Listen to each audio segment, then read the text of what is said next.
Bom dia. Faz um tempinho que eu não venho aqui, né? Essa tal dessa pandemia aí mudou as agendas, aí a gente fica dependendo para poder estar juntos. Mas que bom que abriu uma brechinha aí e pudemos vir. Estive falando ontem com o Ion, ele está em Recife e pediu para eu transmitir um abraço à igreja. Então eu trago aqui um abraço do meu colega, companheiro aqui de obra, que faz parte do time aqui. E então estamos aqui, quando um não pode, vem o outro, e assim vamos procurando servir o Senhor. Essa lembrança aí que o Salomão teve aí do Tijuca, né? Tinha um local que se reunia parecido com esse aqui, Colégio Dom Pedro II, e isso que ele falou é mais de 30 anos atrás, né? 30 e não sei quantos anos atrás. Então, mas que bom que estamos aí, né? Firmes e fortes aí. Alguns daquele tempo lá, o Salomão, a Aninha, nosso brother Rodrigo, Sueli, o Mo, a Beth, essa turma. Então estamos seguindo. A igreja só muda de lugar, mas é a mesma, né? A mesma turma. Eu queria ler um texto com vocês hoje. E vou lá para o Velho Testamento para ler com vocês o texto em Abacuque. Abacuque, capítulo 3, versículo 17.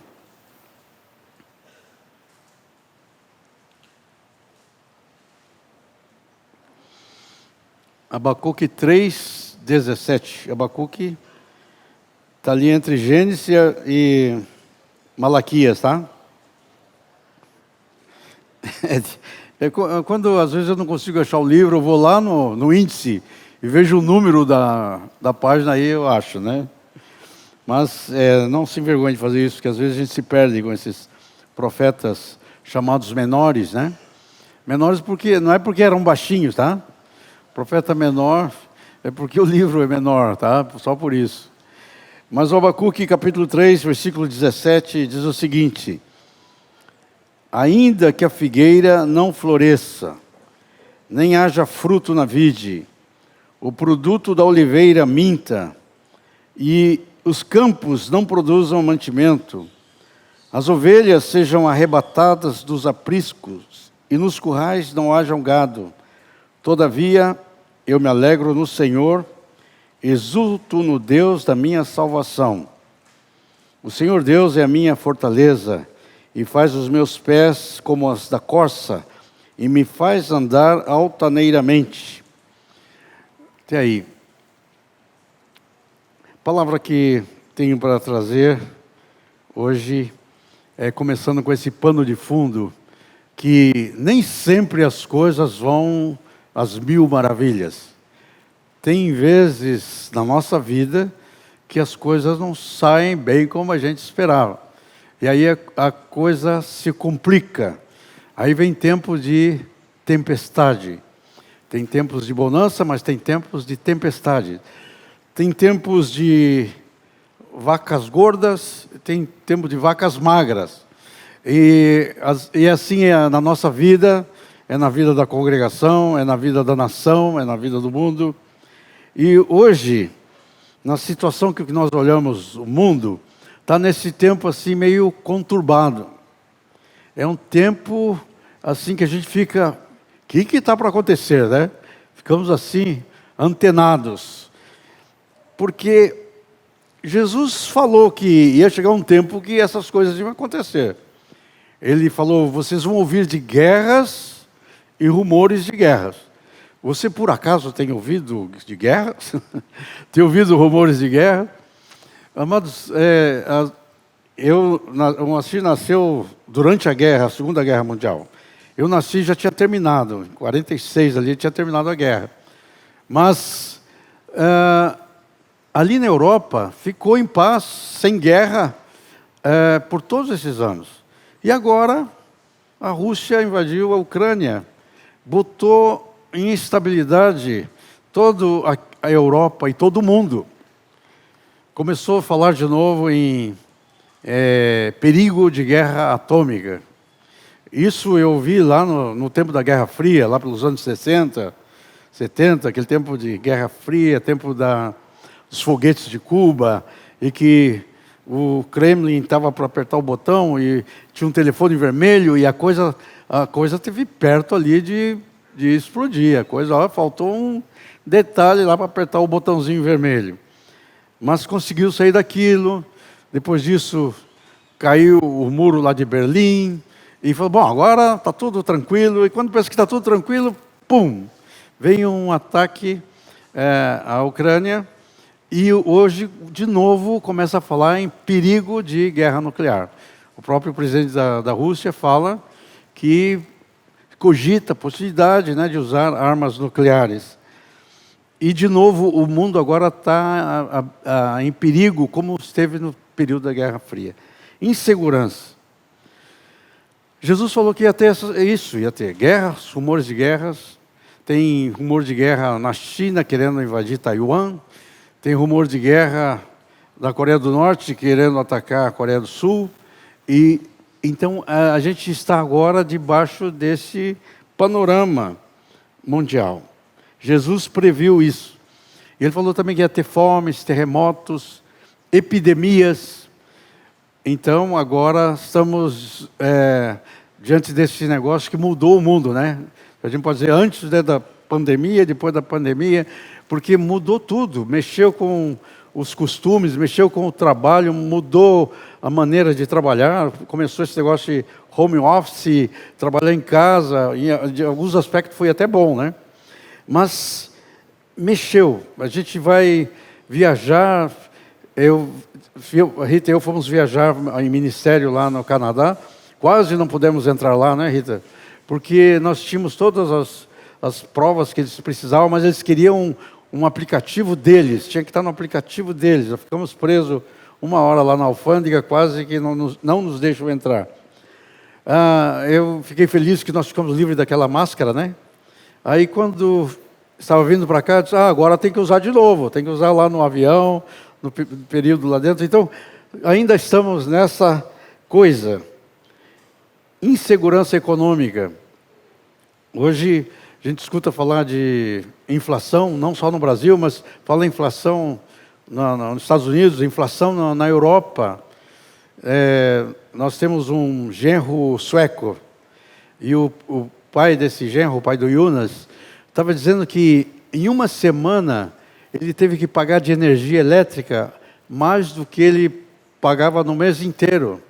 Então, eles mostraram que eles estavam fazendo uma comida. Falou, nossa comida hoje vai ser um peixe, lá eles comem muito salmão, né? Vai ser um peixe com batata feito a lenha. Ele estava usando a lareira para cozinhar a comida do dia. Isso é uma coisa impensável, né? Mas é a crise da energia na Europa. Tempos de insegurança. No Brasil nem se fala, né? Nossa expectativa, o que vai acontecer? O que vai acontecer segunda-feira e depois? E no ano que vem? Há uma instabilidade. Estamos inseguros do que vai acontecer. E se falarmos na nossa vida pessoal, né? Como é que está a tua vida pessoal? Já vi alguns falando assim, não sei como é que vai ser se eu vou ter o contrato de trabalho no ano que vem. Se vão renovar meu contrato. Agora tem muito isso, né? Antes era emprego, mas agora muitos trabalham na base de contrato. E as escolas, não sei se vou poder colocar meus filhos lá na escola que eles estavam, uma boa escola. Lá em Porto Alegre, alguns têm tido que tirar das escolas cristãs, boas, e botar num colégio público. Nada contra o colégio público, né? Mas é a situação do momento. Como é que está a tua vida pessoal? Como é que está a tua saúde? Como é que está a tua vida financeira? Como é que está o teu relacionamento em casa? Como é que estão as tuas emoções? Você está ansioso com toda a situação? Todas essas coisas que eu falei, elas criam ansiedade em nós. E a ansiedade é uma das coisas emocionais mais comum na população. E então, o que eu quero falar hoje para vocês é exatamente isso. Não andeis ansiosos. No meio de toda essa situação que nós vivemos, Jesus tem uma palavra para nós, e essa palavra que eu queria trazer para ti. E eu queria ler com você em Mateus, capítulo 6, palavra de Jesus.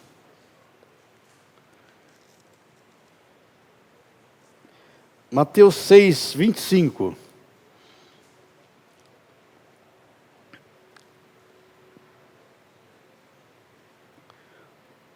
Um texto bem conhecido. E vamos ouvir o que Jesus está falando para nós. E eu queria dizer para vocês que quando a gente vê alguma coisa que Jesus está falando, a gente não pode pensar assim, isso ele falou lá há 2000 anos atrás, né? Era muito tempo atrás. Eu quero dizer uma coisa para vocês. Jesus diz assim, eis que eu estarei convosco todos os dias. Todos os dias inclui hoje, tá? Então Jesus está conosco hoje. Então essa palavra dele é para hoje. É ele falando contigo e comigo hoje. E ele diz o seguinte, não andeis ansiosos pela vossa vida. Você está ansioso? Jesus está dizendo, não ande ansioso. Não ande preocupado com o que comer, o que beber. Não ande preocupado com o vosso corpo, o que eu vou vestir.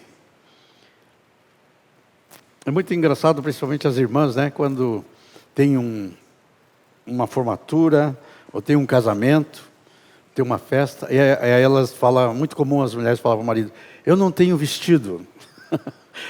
As irmãs falam essa expressão, né? Eu não tenho roupa para ir. Como não tem roupa para ir?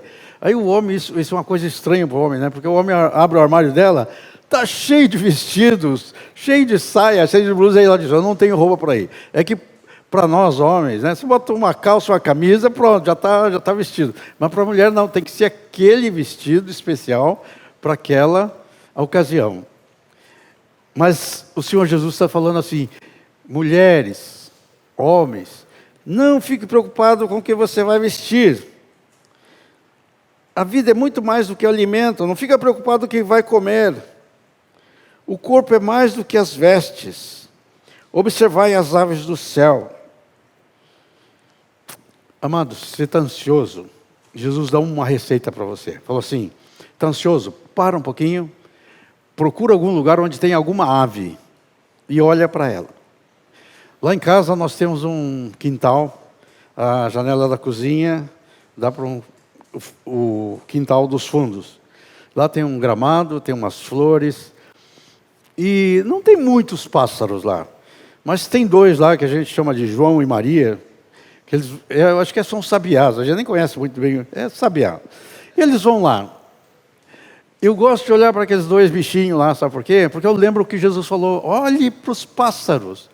Eles vão lá tranquilo, não estão preocupados com o emprego, não estão preocupados se tem que usar máscara, não tem que usar máscara, não estão preocupados com se tem guerra na Coreia, se tem guerra na Ucrânia. Eles vão lá e sempre tem um bichinho para eles comer. Eles pegam o bichinho, comem e vão embora tranquilo. Jesus fala, você está ansioso? Olhe para os pássaros. Eles não semeiam, não guardam nos celeiros, vosso Pai os alimenta. E sempre que eu penso nisso, eu penso que Jesus falou sobre os pássaros. O pássaro come pouquinho, né? Um pouquinho, então. Mas quem que dá comida para as baleias? Né? Quem dá comida para os elefantes? E os hipopótamos? E toda essa bicharada? O Pai Celestial alimenta toda essa turma. Não é só o pássaro que não trabalha para ter comida. Todos esses bichinhos aí, Deus dá comida. Agora, se Ele dá comida para o passarinho, para o hipopótamo, para a baleia, não vai dar para ti? Então não se preocupe. Jesus está falando assim, fica tranquilo. O Pai vai alimentar vocês. Qual de vós, por mais ansioso que esteja, pode acrescentar um côvado ao curso da sua vida? Quem é que pode, por preocupação ou ansiedade, acrescentar um ano na vida? Não dá. Eu estou já nos acréscimos. Eu tô vivendo a prorrogação. Porque a Bíblia diz assim que a vida de um homem chega a 70 anos, havendo vigor vai a 80. E depois disso, muitas vezes o que passa disso é canseira e enfado. A Rita tem compartilhado comigo, a gente tem falado, a pessoa viveu 70 anos, já viveu o que o Senhor prometeu. O que passar disso agora é lucro. Eu já estou no lucro, eu vou correndo atrás do Moacir. O Moacir fez 78, eu estou com 76. Em abril eu tento alcançar ele, faço 77. Mas aí quando eu estou pensando que estou alcançando ele chega em setembro e faz 79. E assim nós vamos correndo um atrás do outro. Mas eu lembro que Jesus disse uma vez sobre um homem que trabalhava no campo e teve uma colheita imensa. E ele disse, olha só essa colheita recorde. Eu sei o que eu vou fazer. Vou destruir os celeiros aí pequenos, vou construir uns celeiros maiores, vou guardar todo o meu cereal e tenho aqui uma riqueza e vou dizer para minha alma, come, bebe, regala-te, porque agora você tem esses bens todos.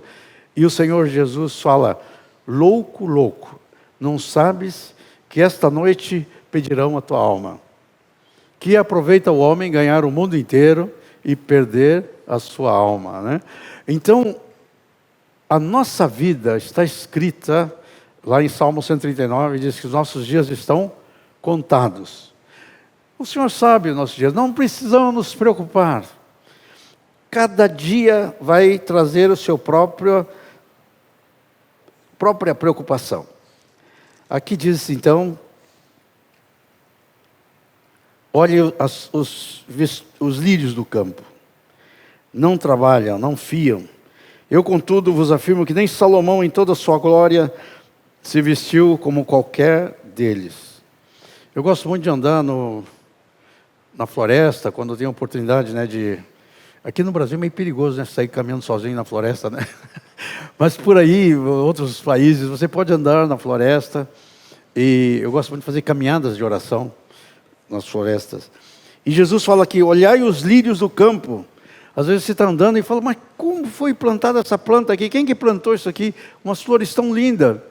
Foi o Senhor que plantou. E ela diz, essa planta hoje existe, amanhã já não está mais. E se Deus veste assim o lírio do campo, quanto mais a vocês e a nós. Portanto, não vos inquieteis, que comeremos, que beberemos, com que nos vestiremos, porque os gentios, e quando fala gentios aqui, pode dizer, porque os incrédulos, porque os não salvos, porque aqueles que não conhecem a Deus, é que se preocupam com essas coisas. Mas vosso Pai Celeste sabe que necessitais de todas elas. E Jesus fala dá um segredo aqui para nós. Ele fala assim, buscai, pois, em primeiro lugar, o reino de Deus. E todas essas coisas vão ser acrescentadas. Procure, queridos, a gente chega no fim do ano e faz projetos, faz alvos para o ano seguinte. Está aqui um bom alvo, tá? Qual o meu alvo para o ano que vem? Buscar o reino de Deus em primeiro lugar. Amém? E todas essas coisas o quê? Comer, beber, vestir, trabalho, vos serão acrescentadas. Portanto, não vos inquieteis com o dia de amanhã, pois o amanhã trará os seus cuidados. Basta cada dia seu próprio mal. Queridos, por maior problema que você esteja passando, você vai ter força para aguentar o dia. Você tem força para aguentar um dia. Sabe por que muitas vezes a gente fica ansioso? Porque a gente não sabe ficar só naquele dia. A gente fica pensando, como é que vai ser daqui a um ano? Como é que vai ser daqui a 5 anos? A gente começa a preocupar. O que é preocupar? É ocupar antes da hora. E essa preocupação, não acrescenta nada. Aliás, pode-se dizer que acrescenta ansiedade no nosso coração. Mas Jesus fala, basta cada dia o seu mal. Viva um dia por vez. Você, quando acorda, diz: obrigado, Senhor, que o Senhor me deu mais esse dia. Um dia novinho em folha para ser preenchido. Mas viva aquele dia. Quando terminar o dia, obrigado, Senhor, por esse dia. Quando acordar no outro dia, obrigado, Senhor, mais um dia. Vai vivendo, porque o Senhor dá graça para nós viver cada dia. Jesus nos ensinou isso. Não andeis ansiosos com a vossa vida. O apóstolo Paulo aprendeu com Jesus e ele falou a mesma coisa. Se olharmos lá em Filipenses capítulo 4, abram comigo lá.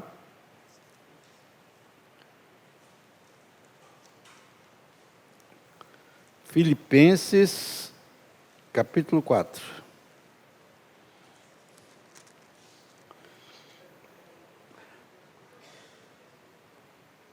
4, versículo 5 diz: seja a vossa moderação conhecida de todos os homens, porque o Senhor está perto. E aí ele diz, mesma palavra de Jesus: não andeis ansioso de coisa alguma. Não é que tem algumas coisas, eu não preciso ter ansiedade, mas isso aqui eu posso. Não, fala coisa alguma, não é para ficar ansioso de coisa alguma. Com a saúde, com o trabalho, com a casa, com o carro, coisa alguma, não é para ficar ansioso. Mas o que é para fazer? Fazer conhecida diante de Deus as vossas necessidades, pela petição, pela oração, pela súplica, com ações de graça. Ao invés de ficar ansioso, é para levar as nossas preocupações ao Senhor. Fala com Ele. Fala com Ele sobre o seu trabalho. Fala com Ele sobre a escola. Fala com Ele sobre a prova. Fala com Ele sobre a turminha solteira e com quem vou casar, né? Com quem vai ser minha esposa, quem vai ser meu marido. Fala com Ele, coloca diante dEle, espera nele. Faça conhecido com oração, com súplica e com ações de graça, já dando graças. Senhor, eu coloquei isso diante de Ti e já dou graças porque eu sei que o Senhor vai cuidar para mim. Tudo vai ser resolvido.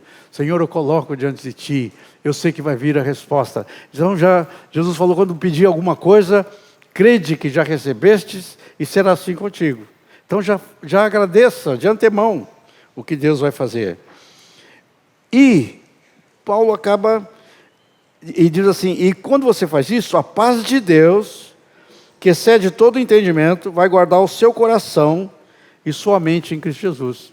Quando você coloca diante de Deus, a sua mente e suas emoções vão ser guardadas. E você vai ter uma paz.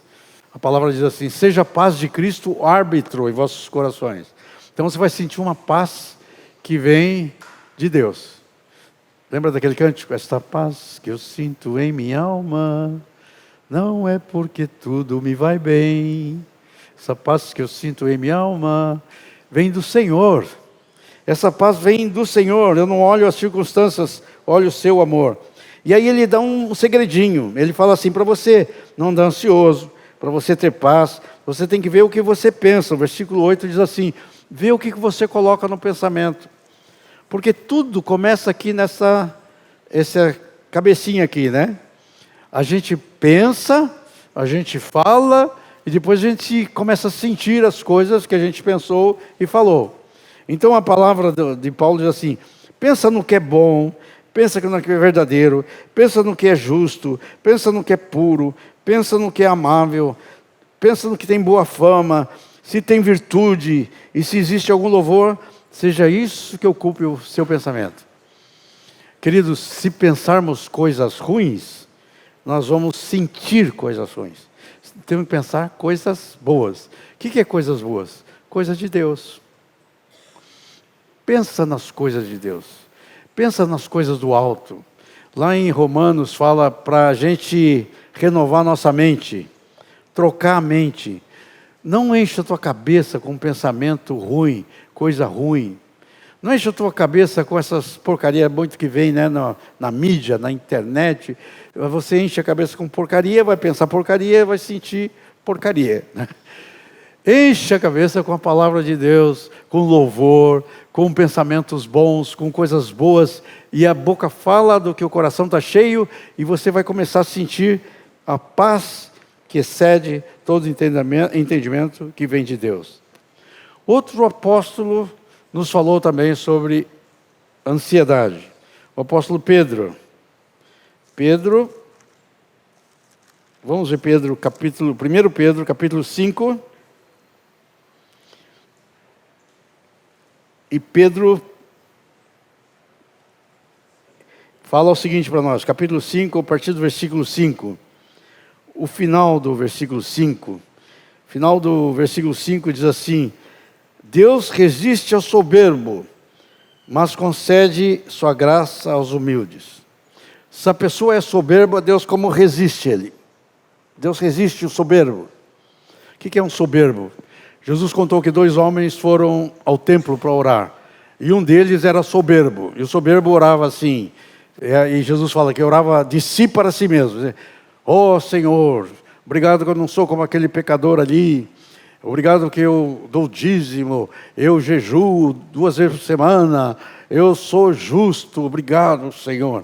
E o outro, que era o pecador, disse que batia no peito e dizia: Senhor, tem misericórdia, eu não tenho nem coragem de levantar a cabeça para ti, eu sou um pecador, Senhor, tem misericórdia de mim. E Jesus fala que aquele saiu justificado e o soberbo não foi justificado. Deus resiste ao soberbo, mas concede graça ao humilde. Humilhai-vos, versículo 6, portanto, sobre a poderosa mão de Deus, para que ele em tempo oportuno vos exalta. Agora o versículo 7 fala sobre a ansiedade. Versículo 7, Pedro diz assim: lançando sobre ele toda a vossa ansiedade, porque ele tem cuidado de vós. Amados, o que é para fazer quando a gente está ansioso? O que é para fazer? Você está com alguma ansiedade? Por causa do trabalho, uma tarefa que você tem que fazer, é a casa, é uma conta a pagar, é o carro que quebrou, você está ansioso. Pega toda a sua ansiedade e leva diante do Senhor. Pedro diz assim que para você chegar lá, eu lembro daquela história do peregrino, né, que tinha um fardo sobre as costas. Aquele fardo era o pecado. E o peregrino, quando chegou diante da cruz, lançou fora aquele fardo. Mas o dia a dia, às vezes a gente lançou o fardo, mas pega uma mochilinha e começa a carregar, né? Daqui a pouco a gente vai botando coisa naquela mochila e vai ficando pesado, e a gente vai levando aquela mochila, daqui a pouco a gente está encurvado. Mas Pedro fala: lançando sobre ele toda a vossa ansiedade, porque ele tem cuidado de vós. Jesus falou assim: vinde a mim, todos que estão cansados e sobrecarregados, e eu vou aliviar vocês. É isso que ele falou. Ele falou: toma sobre vós o meu jugo é suave, meu fardo é leve. Então para de levar o teu fardo e deixa sobre Jesus, e começa a andar com Jesus. Jesus, você vai andar com ele, vai dividir o peso com ele, ele vai levar o peso todo. Você vai só andar com ele, lançando sobre ele toda a vossa ansiedade, porque ele tem cuidado de vós. E Pedro diz: sede sóbrios, vigilantes, cuidado com o diabo, vosso adversário. Ele anda ao derredor como um leão, procurando para devorar. O que o diabo vai querer fazer? Vai querer botar ansiedade sobre você, botar preocupação, botar problemas sobre você. Mas resistir-lhe firmes na fé, certos de que sofrimentos iguais a esses estão se espalhando por todo o mundo. E o Deus de toda graça, que vos chamou à sua eterna glória, depois de ter sofrido um pouco, Ele mesmo há de aperfeiçoar, firmar, fortificar e fundamentar. Lançando sobre Ele todos os dias. Vai diante do Senhor. Senhor, essa coisinha aqui está querendo ficar sobre mim, eu quero lançar sobre Ti. E sai de lá e deixa lá, porque alguns vão aos pés do Senhor, lança sobre ele, e depois quando sai, pega de novo e põe nas costas e leva embora. Não, quando se deixa nos pés do Senhor, deixa lá, de verdade.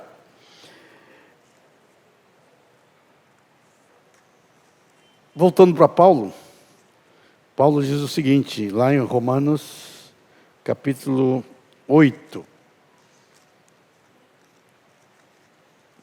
Romanos 8, 31.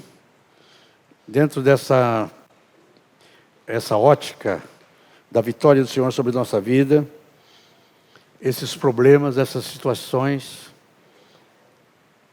qual dessa situação pode nos vencer? O que pode nos derrotar? Lá em 8,31 diz assim: que diremos, pois, irmãos, à vista dessas coisas? Se Deus é por nós, quem será contra nós? Deus é por ti, meu irmão? Deus está do teu lado? Então, fica tranquilo. Quem está com Deus, está com a maioria. Fica tranquilo. Tu está do lado do vencedor. Não é assim, tem dois lados, que lado que eu fico? Do lado de cá? Não fica preocupado com o lado. Pega o lado de Jesus que tu está bem, tá? Fica do lado do Senhor, porque diz assim: quem diremos, pois? Se Deus é por nós, quem vai ser contra nós? O Deus, Pai, diz que não poupou seu Filho. Diz quando nós éramos fracos, pecadores. E ali em Romanos capítulo 5 fala: pode ser que por um justo alguém se anime a morrer, ou lutar, ou arriscar a vida por um justo. Mas por um pecador, e Jesus fez isso, o Pai deu a vida de Jesus, Deus prova seu amor para conosco, pelo fato de ter Cristo morrido por nós, sendo nós ainda pecadores, inimigos. Aquele que não poupou seu próprio Filho, antes o entregou, não nos dará graciosamente com Ele todas as coisas? Quem vai acusar você? Quem vai me acusar? É Ele, Deus, quem nos justifica. Quem vai nos condenar? É Ele que morreu, ressuscitou, está à direita de Deus Pai, intercede por nós. Você sabe que você tem um sumo sacerdote, o nome dele é Jesus, e que ele está diante do Pai, e ele intercede diariamente por você? Filhinhos, essas coisas eu vos escrevo para que não pequeis. Se todavia alguém pecar, temos um advogado diante do Pai, Jesus. Ele intercede por nós todos os dias. Ele está lá. Quem nos separará do amor de Cristo? Será tribulação, angústia, perseguição, fome, nudez? Em todas essas coisas, porém, somos mais do que vencedores. Uma vez eu vi uma definição que é ser mais que vencedor. Sabe o que é mais que vencedor? Mais que vencedor é bater seu próprio recorde. Se você vai comparar com um velocista que corre 100 metros em 10 segundos, nunca vai conseguir bater o recorde dele, né? Mas quanto você consegue fazer 100 metros? Eu consigo fazer 100 metros em 30 segundos. Tá bom. Mas continue treinando, e um dia você vai fazer em 29 segundos. Então você bateu seu próprio recorde. Que nível você está? Procure estar. Você não pode estar hoje pior na tua vida cristã do que você esteve há 10 anos atrás. Você tem que estar melhor. Você tem que bater seu próprio recorde. Você tem que ser mais que vencedor. Está do lado do Senhor Jesus. Aleluia. Queridos, para você não ficar ansioso, você não pode olhar as circunstâncias. Existe sempre dois níveis, tá? O nível natural das coisas, do dia a dia, e existe o nível espiritual. Se você olhar só o natural, você vai tropeçar. Mas você tem que olhar o natural e dizer assim: eu estou aqui no natural, mas eu vivo no sobrenatural. Onde é esse sobrenatural? Sentado com Cristo nas regiões celestiais. Essa é a nossa posição. Sentado com Cristo nas regiões celestiais. Algum exemplo sobre isso? O povo tinha saído do Egito,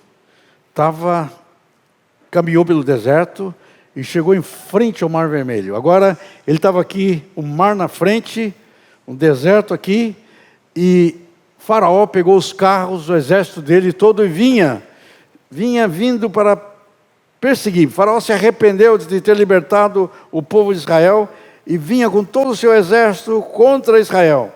E Faraó dizia: eles estão perdidos, eles não sabem o que fazer, eles agora têm o mar pela frente, o deserto, e nós aqui, nós vamos acabar com eles. E vinha vindo, esse é o plano natural. Mas no sobrenatural, estava acontecendo uma coisa diferente. Deus estava agindo. Dá uma olhada comigo, aqui no Êxodo 14.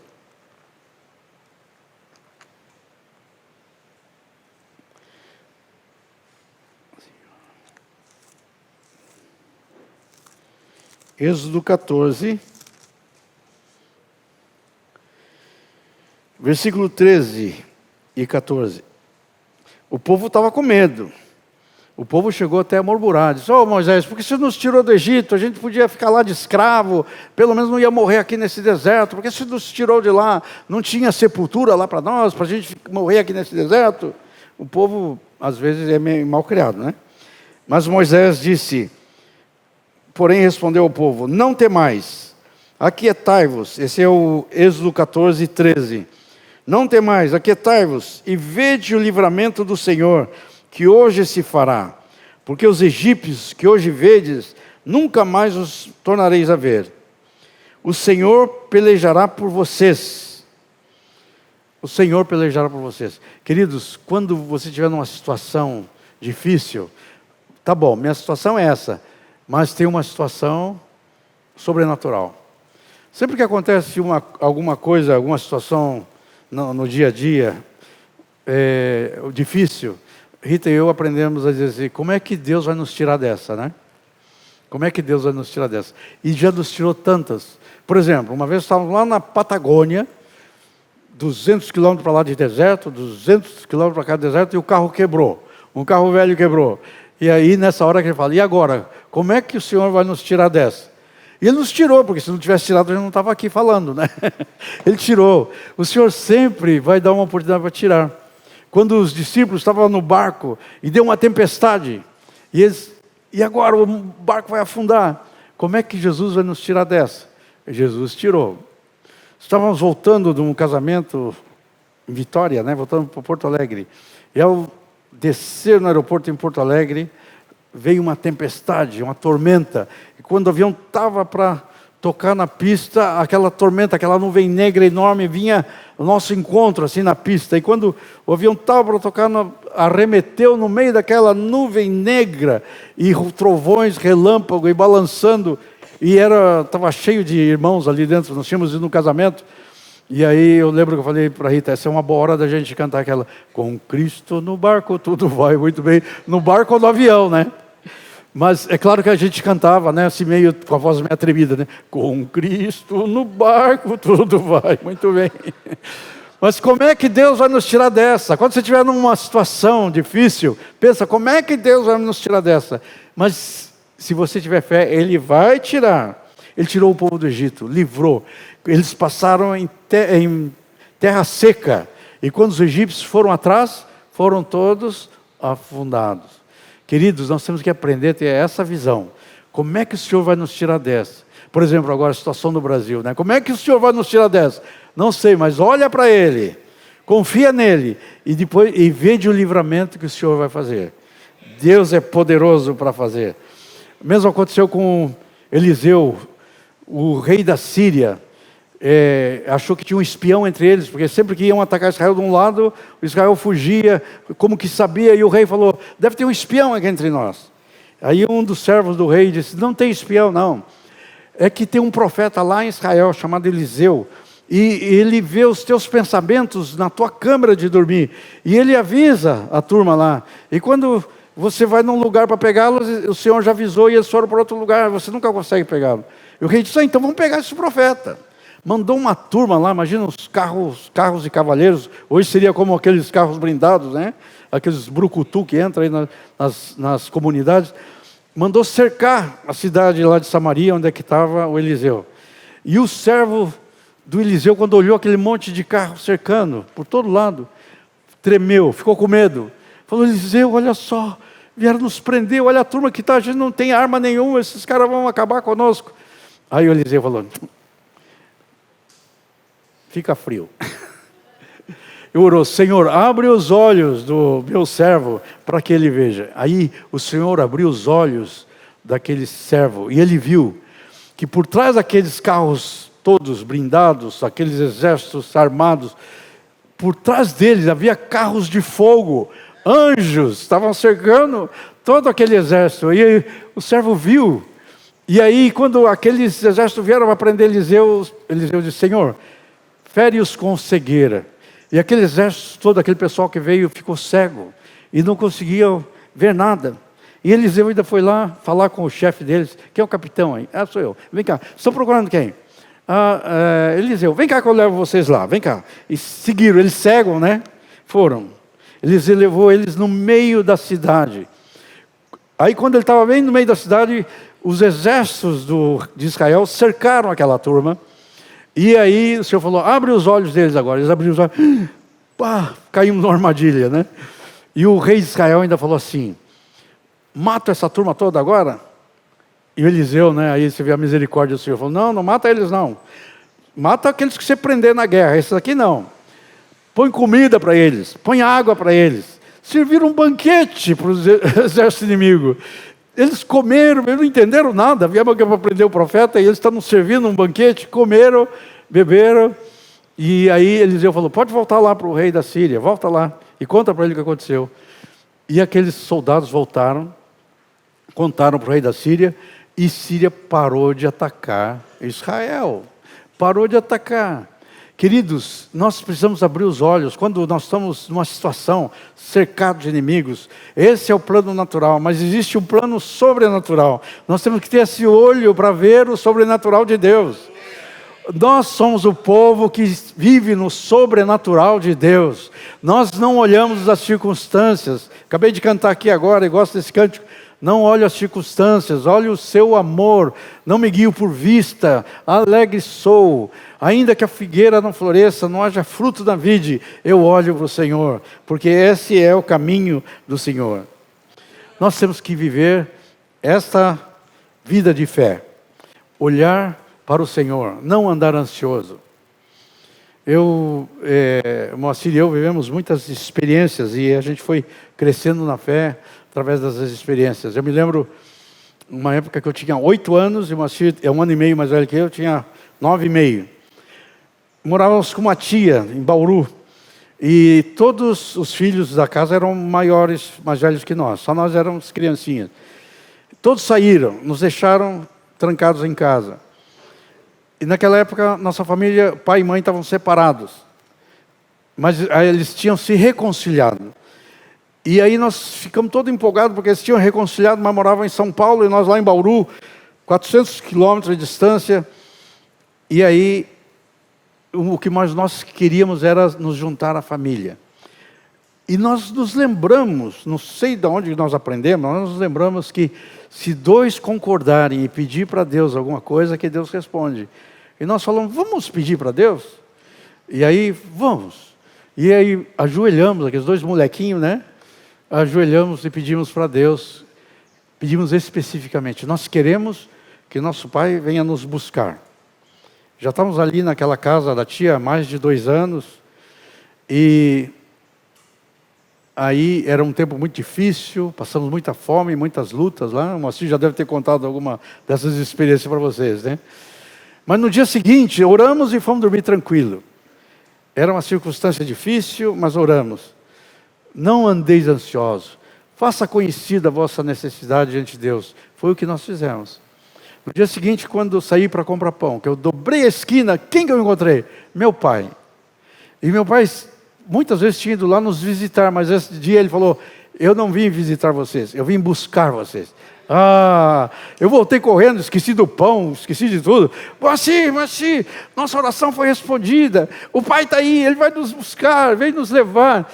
E foi um período de, assim para mim, na infância, uma experiência de fé e de alegria, de ver, depois de anos, poder ver meu irmão mais velho, que tinha 16 anos, já partiu, está com o Senhor, a Lourdes, né, que está aqui, e o Silas, que era o menor, que também já partiu, está com o Senhor, e ali, e naquela noite meu pai fez um cultinho, e cantou um cântico que eu não esqueço até hoje. O dia vai andando já, mais perto estou do lar do céu, a noite vem alegre estou, da proteção que o Pai me deu, em luz e paz me deitarei, quem me guarda é Jesus, vou andando, viajando para meu lar de luz. Tinha 8 anos, já passou quase 70 anos, eu não esqueci, porque nós vivemos no mundo espiritual. Deus responde orações. Por isso a palavra que eu quero deixar nesta manhã: não andeis ansioso de coisa alguma. Não andeis ansioso, porque Deus cuida de você. Deus cuida dos pássaros. Deus cuida de ti. E Deus fala: não temas. Aqui em Gênesis capítulo 15, versículo 1. Deus falou para Abraão e usou uma palavra que se repete 365 vezes na Bíblia.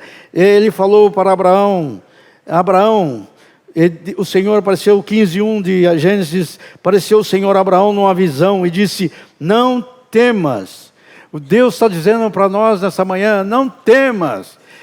E essa palavra não temas diz que aparece 365 vezes, dá a impressão que é uma vez por dia, né? Cada dia do ano tem uma palavra: não temas. Eu sou o teu escudo, diz o Senhor.